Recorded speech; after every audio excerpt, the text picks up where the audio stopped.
Hello and welcome back. In this segment we're going to write some code that solves problems using the concepts that we learned in the previous segment. So we're going to write some functions that use pass by reference, and hopefully in this segment the concept of pointers and the usefulness of pointers will start to become more comfortable for you. So let's look at our first spec. We're going to write a function that will determine how many hours, minutes, and seconds you can get from some number of seconds.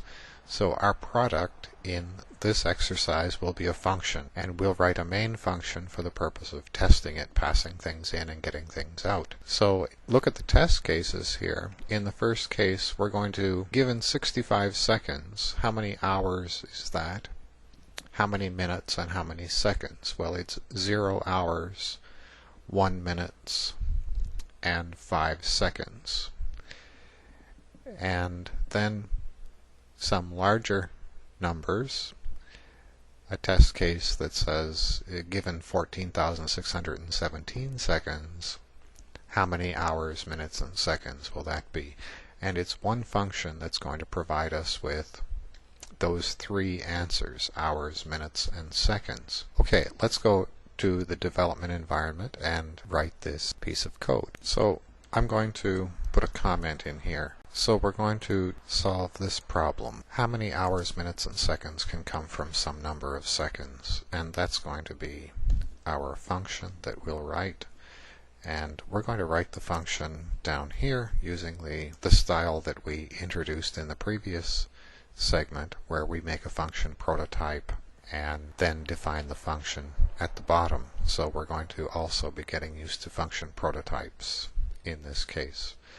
So let's work in the main for a second, and we'll declare a variable called seconds, and then we want to find out how many hours, minutes, and seconds will be in that, and I'll call this one seconds in to distinguish it from seconds out. So instead of asking the user for some number, I'm just going to hard code that seconds will be 65, and now we're going to call the function and we're going to pass in the number of seconds, and we want to get out hours, minutes, and seconds out. Okay, how will we do that? First of all, let's decide what the name of the function should be. How about time segments?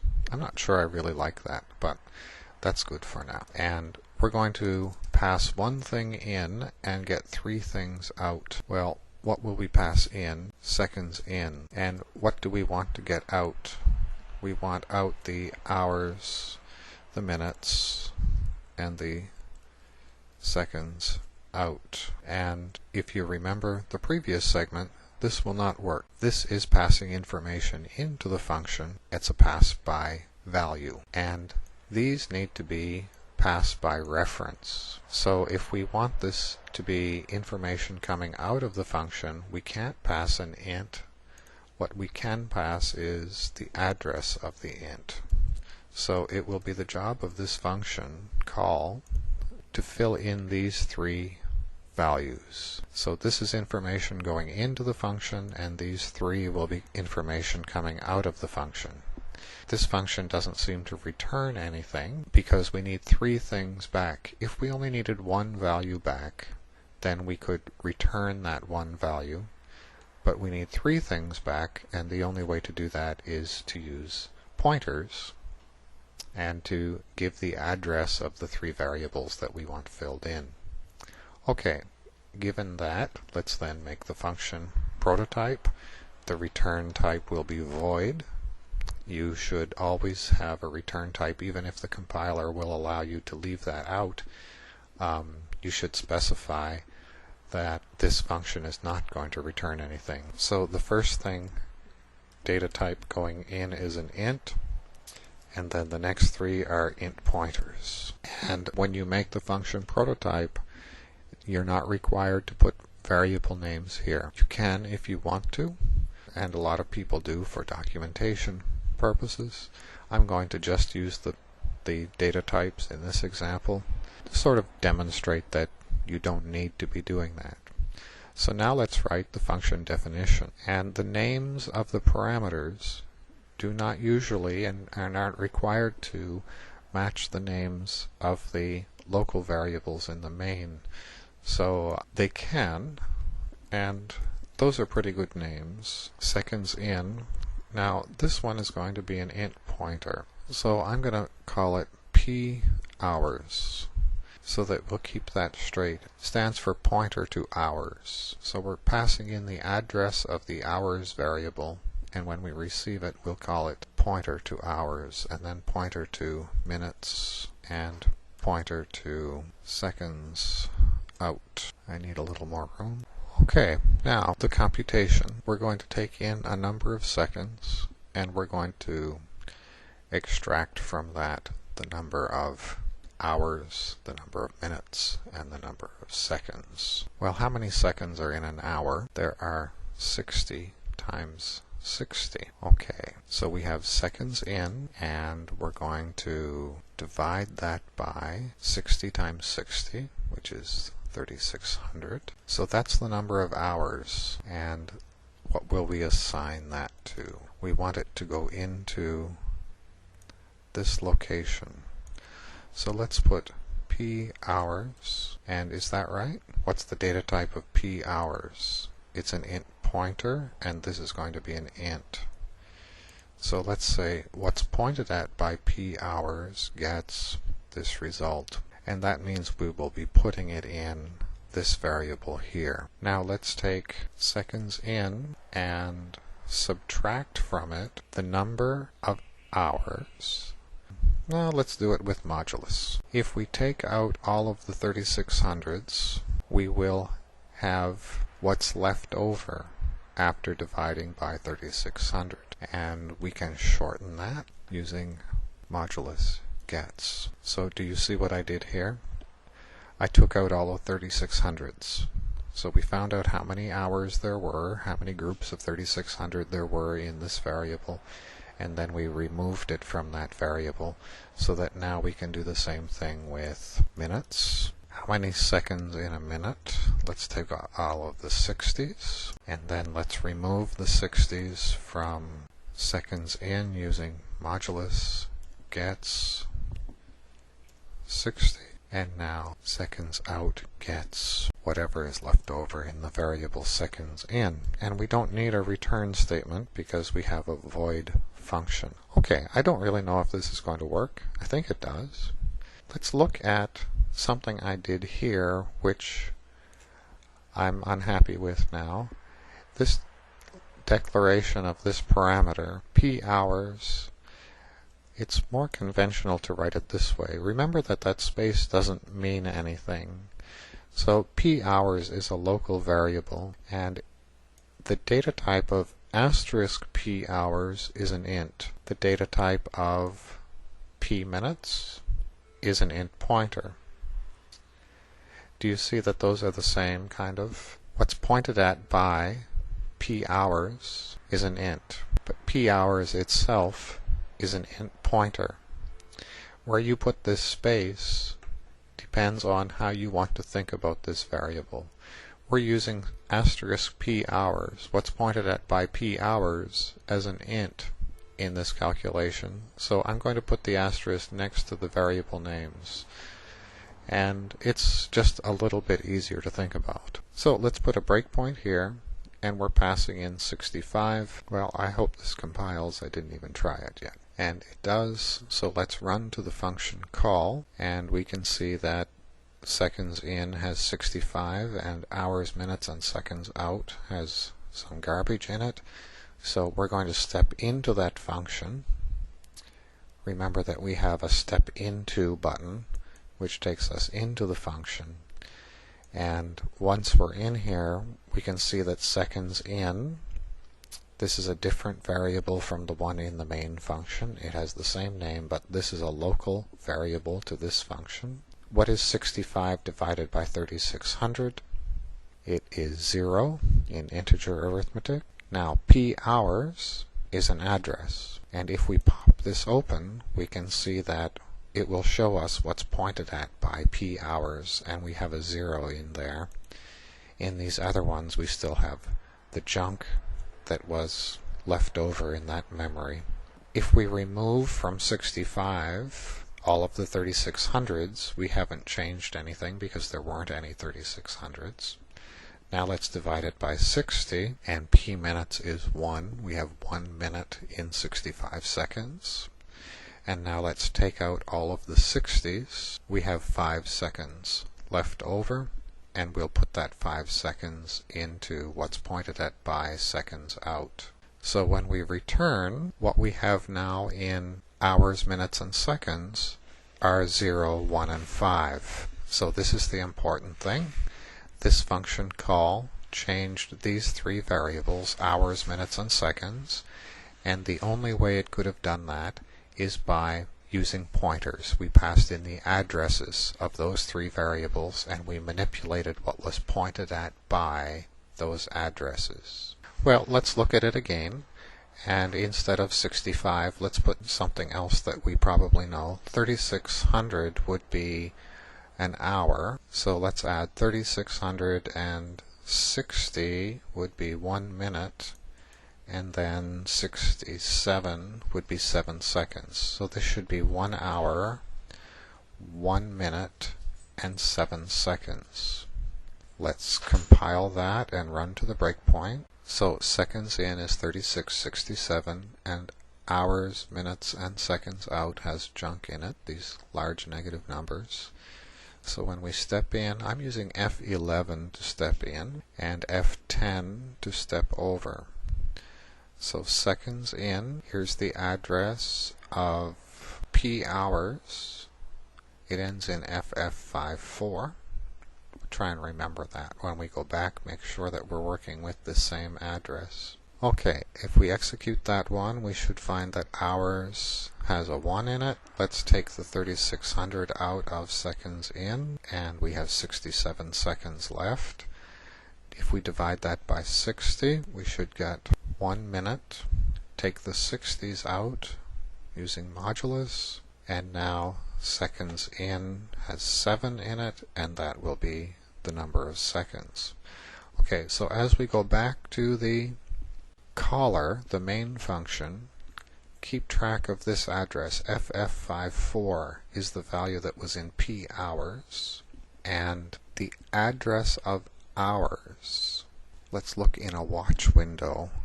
The address of hours is FF54. So I encourage you to do this as you get confused with, well, what am I actually passing in here? You're actually passing in this number, 12FF54. And we use that number to go to that address to put the value that we want to get back to the caller. And in our locals we can see hours, minutes, and seconds are 1, 1, and 7. So this seems to be working. And notice that I didn't do any input and output in this example. Using the debugger, you can look at everything that's going on, and our product in this exercise, our product was this function. To make sure that this function works, we don't need a whole lot of printf and scanf statements, which just kind of use up time. We can do it in the debugger and be convinced that this is working. A few more test cases probably would have been useful to guarantee that this would work in all cases. Let's go to the next spec. Okay, here's our next spec. We're going to do something a little more interesting this time. We're going to write a function that will take a temperature in Fahrenheit and convert it to Celsius and Kelvin, and then we will output a table of the conversions using Fahrenheit values from 0 to 300, so it'll be quite a large table in steps of 10, and we're going to output 2 places of precision. And recall that only one value can be returned from a function, and this spec requires that 2 values come back to the caller. So the function, the job of the function we'll write is to convert the temperature in Fahrenheit to 2 different values, 1 Celsius and 1 Kelvin. And the main function will call this subfunction repeatedly and generate the table. So I'm going to take part of this spec and paste it into the development environment, and we will implement this. This is the example down here at the bottom of what our program might output. We want a nice neat table with values from 0 to 300 in Fahrenheit and the equivalent values in Celsius and Kelvin to come out in a table. So here we are in the development environment, and I've made an empty project for writing this code, and I've brought the spec with me. We're going to write a function that takes a temperature in Fahrenheit and converts it to Celsius and Kelvin. So we have one value going in, the Fahrenheit temperature, and we have two values coming out, Celsius and Kelvin. So let's do what we did the last time. Let's start in the main and declare an int for the Fahrenheit, and the values coming out are going to be floating point numbers, so let's make those doubles. Let's make double Celsius and Kelvin, and we want to have a function called convert temperature, and we're going to pass in Fahrenheit, and we're going to expect back a Celsius and a Kelvin. Okay, so this function doesn't actually return anything as far as a return type, so it will be a void function, and this is the function prototype. It will take an int and a double pointer and another double pointer. Okay, let's take that function prototype down here, and we'll say that that's the Fahrenheit, and the double pointer is going to be a pointer to Celsius, and make this one be called a pointer to Kelvin. And we can't put a semicolon here. We have a semicolon at the end of the prototype, but not at the end of the function definition. Okay, so temperature in Celsius is going to be calculated here. P Celsius is going to be the Fahrenheit passed in. Well, here's the formula. 5/9 times Fahrenheit minus 32. Fahrenheit minus 32. And then we're going to multiply that by 5/9. So let's write 5 divided by 9 times Fahrenheit minus 32, and it won't work. Do you see why? This is an integer division. It will happen first. 5 divided by 9 in integer is 0. Now it's a double division, and it still won't work because we want to multiply this by Fahrenheit minus 32, so we'll force the subtraction to happen first. Now let's calculate the temperature in Kelvin, and it is the Celsius temperature. Now let's calculate the temperature in Kelvin. It will be the temperature in Celsius plus this constant, 273.15. So Celsius and Kelvin are just vary by a constant. So we'll calculate the temperature in Kelvin by taking the temperature in Celsius. This is a double, what's pointed at by P Celsius, and add this constant, 273.15. So this function is not too complicated, only 2 lines of code, and now what we're going to do up here. So this function is not too difficult. We have only 2 lines of code, and remember what our objective is. We're going to set the what's pointed at by P Celsius to the result of the conversion, and what's pointed at by P Kelvin to the result of the conversion. So we have the value coming into the function is Fahrenheit, and the 2 values going out of the function are going out at the what's pointed at by P Celsius and what's pointed at by P Kelvin. So now what we're going to do is go up to the main function, and let's convert something in Fahrenheit to test the function. So let's just say Fahrenheit gets 212, and we will see if that successfully converts. Set a breakpoint here, and we'll see if that converts, this function converts Fahrenheit into Celsius and Kelvin. I should have set a breakpoint on the call to the function. And that worked even though I didn't set it until it was almost too late. So Fahrenheit variable has 212 in it, and we're going to step into the function. So remember how to do that. Step into is this button or F11 if you like using those, and let's make sure that we can see what's in our variables as we walk through this. So F10 is step. Fahrenheit has 212 in it, And now converting to P Celsius, let's open this up, and we can see that P Celsius is 100. And we know that that's the boiling point of water in Fahrenheit and in Celsius. So this seems to be working so far. Let's make sure that the rest is working. So P Kelvin, what's pointed at by P Kelvin, has 100 plus that constant in it. And now as we go back to the caller, what we need to check in the calling function is if the information calculated in the function got passed back into these variables in the main.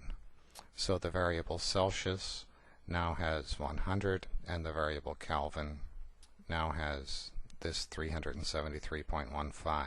Okay, so our function is working, and we are getting two pieces of information back to the caller.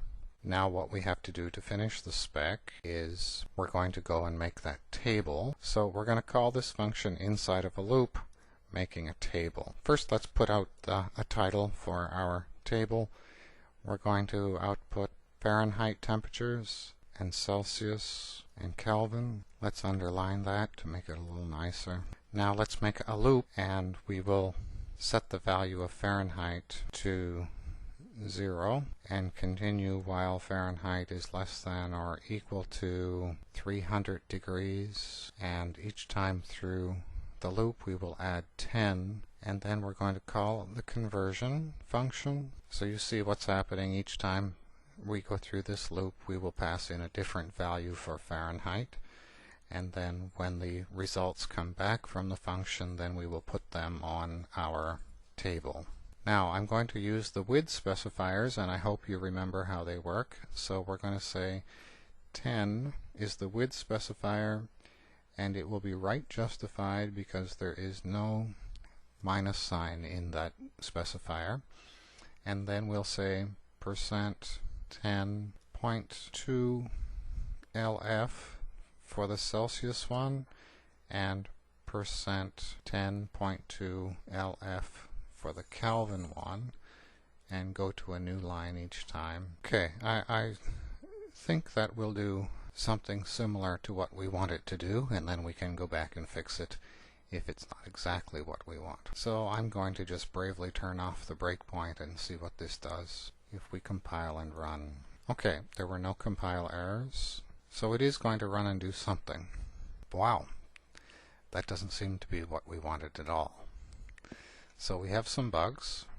Allow that to finish. Look at all these big numbers. And there's some clues in there. So let's set a breakpoint here and see if we can figure out what's happening. So we're going to run in the debugger, and we want to pass in Fahrenheit, which is 0, and we're going to have a conversion, and we're passing in the address of Celsius and the address of Kelvin.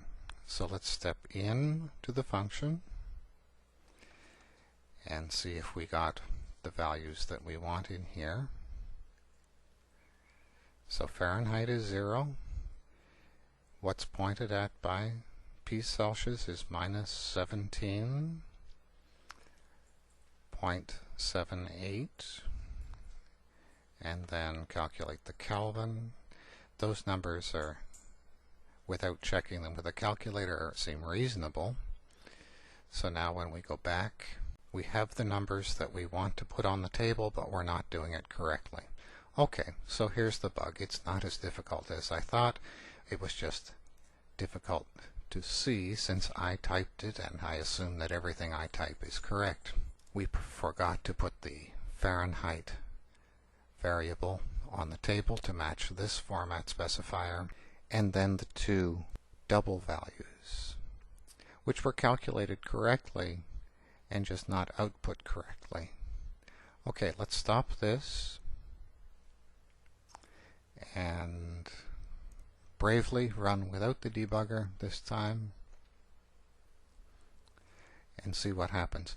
See, that kind of a bug, you would have hoped that the compiler would catch it, that we have 3 output specifiers and we had accidentally only output 2 values, and that seems like something would be obvious for the compiler to catch, and it didn't catch it.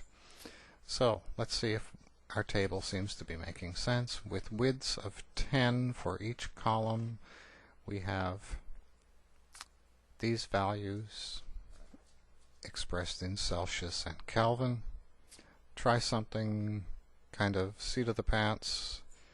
See if it makes sense to you. 210 is almost boiling, which is 212. We know that's 100 degrees in Celsius, so those seem to be in the right ballpark. What else do we know about Fahrenheit? 32 Fahrenheit is the freezing point of water, which is 0 in Celsius. So 30 Fahrenheit must be just below 0, and those numbers seem to be making sense. And I would then go check them with a calculator before we finish this, but I'm not going to do that right here. Okay, very brief review of what we achieved. We have a function prototype with one value going in, and that's a pass by value, and two numbers coming out. So those parameters are passed by reference. A double pointer matches the address of a double, and the parameter is indicated as a double pointer. And what that allowed us to do was to go to that address and put a value in it. So the variable Celsius has been changed indirectly. Let's go and have a look at another spec now.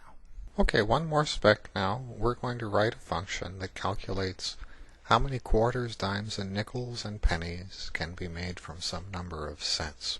And we're only going to allow for making change less than 100, so it's like change for $1.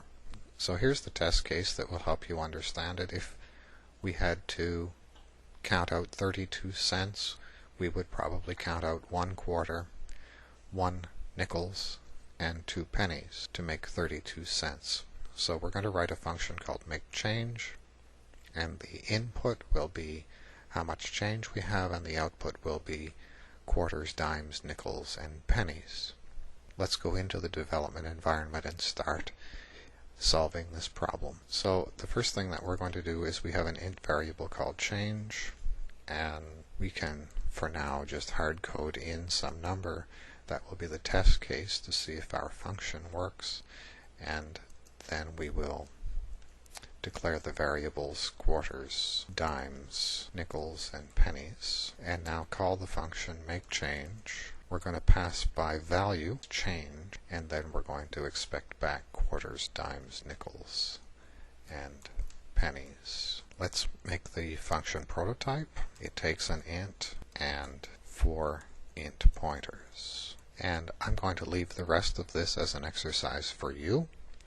We're going to have you write the function here, and using the pattern that we looked at in the previous segments, complete this program so that it will calculate the change, where the change can be any value between 0 and 100.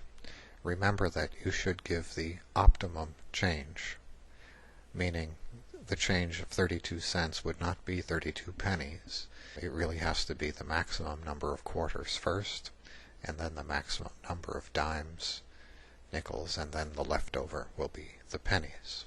Well, there isn't really any summary statement here. We left this exercise unfinished, specifically because I think looking at the previous two examples, you should be able to solve this problem on your own.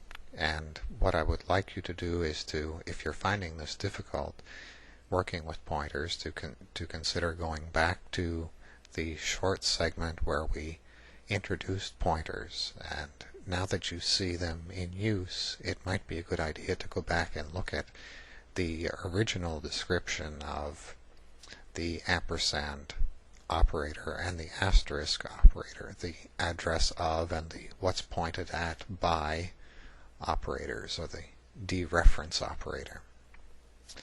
Okay, I hope you're enjoying using pointers. It's a sticking point for some people, but I think if you just Keep in mind that these are only numbers and the machine cannot hide anything from you. You can watch exactly what's going on even if what you're doing is indirect. Then you shouldn't have too much trouble working with passing by value and passing by reference. I'll see you in the next segment.